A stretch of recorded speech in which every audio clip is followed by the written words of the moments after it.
And tonight on The Future of Everything, the future of NASA, what was supposed to be confirmation week just turned into Plan B after President Trump pulled his pick to lead NASA, Jarek Isaacman. He's the guy who went from being a paying SpaceX customer to almost calling the shots on everything from NASA's embrace of the private industry to where it's going next.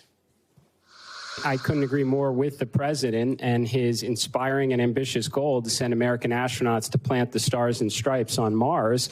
He didn't say we shouldn't go to the moon. I suspect the president, as I feel, and probably a lot of Americans, is what's taking us so long to get back to the moon, and why does it cost so much money? I absolutely want to see us return to the moon. And that was back in April. Priya Sridhar joins us now with the latest. Priya, you know, the White House is saying prior associations doomed Isaacman's nomination.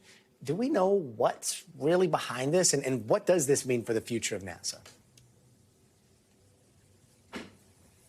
Yeah, Gotti, that's a great question, and it's certainly one that a lot of people are asking. We don't know much beyond what President Trump posted on Truth Social over the weekend, obviously referring to looking into prior associations. And beyond that, he said that he looks forward to putting forth a new nominee that puts America first in space. It's unclear if Mr. Isaacman was not putting America first in space. As you heard right there from his April confirmation hearings, he appeared to be doing just that. So this was certainly surprising for many folks because, as you mentioned, he was supposed to finally have those confirmation hearings happen this week that would have put him in that position to lead the agency's 18,000 employees. And he had already begun to put plans into place to prioritize what Elon Musk and President Trump had said was what they were hoping to do, which was have human exploration on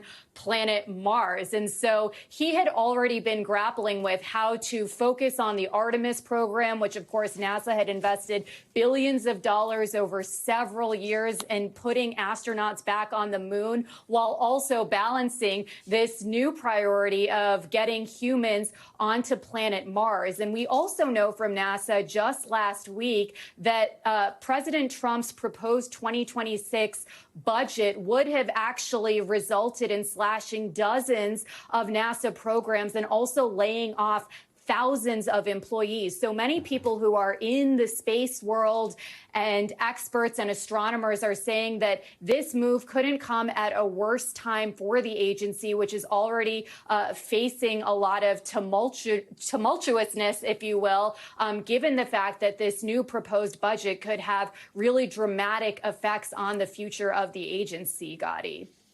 Yeah, it's hard to keep a pulse on what's going on behind the scenes here. Like you said, that there was the budget proposal. You've got, you know, Elon Musk and his connections to all of this. You've got him laying out a future that seems somewhat different, even though they're all in space, than the one that we've seen NASA traditionally follow here. Like, should we be reading into the Elon Musk connection and timing of it all here?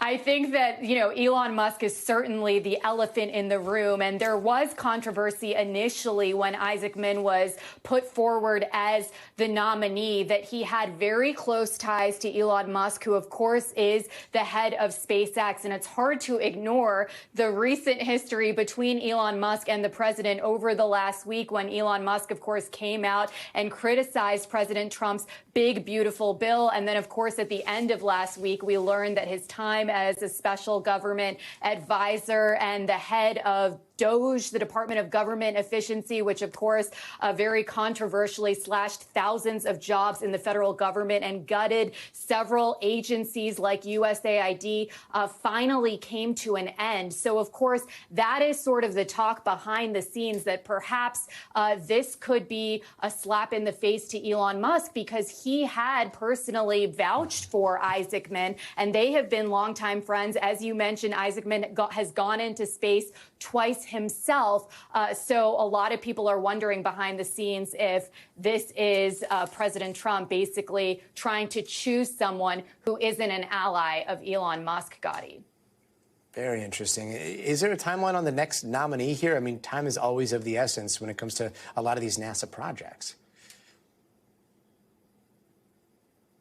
Yeah, so there is one name that's being floated right now that many space experts are saying could be the next potential pick, and that's retired U.S. Air Force Lieutenant General Stephen Quast. Now, he had been a very vocal advocate for the initiation of Space Force, and he's been a huge Trump supporter. He's also the CEO of a company called Space Built right now, and according to the company's platform, it says that they focus on design, development, and deployment of large reusable spacecraft built in space. He's, of course, a decorated combat veteran, and we know from previous administrations that a lot of NASA administrators have had prior military experience. So this is a very typical resume that you would see of a NASA administrator. But of course, a lot of people in the space world are hoping that this confirmation process will be expedited. But all we know so far is what Trump posted on social